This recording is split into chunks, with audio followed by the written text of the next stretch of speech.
समुद्र मंथनातून अनमोल रत्ने मिळाली म्हणून देव हरकून गेले नाही. फलाहारे महाफिश निघाले म्हणून घेऊन गेले नाही. अमृत मिळेपर्यंत ते प्रयत्न करत राहिले. तात्पर्य, धैर्यशील माणूस आपले ध्येय साध्य होईपर्यंत ठळत नाही. गुरुचरित्र तुम्हाला ती धैर्यशीलता शिकवते.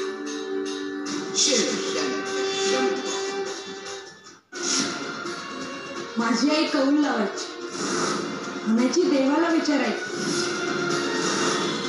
डाव्या बाजूचं फूल पडलं तर तुमचा आशीर्वाद अर्थात होकार असतो आणि उजव्या बाजूचं फूल पडलं तर नकार असतो. मी उत्सवाला जाऊ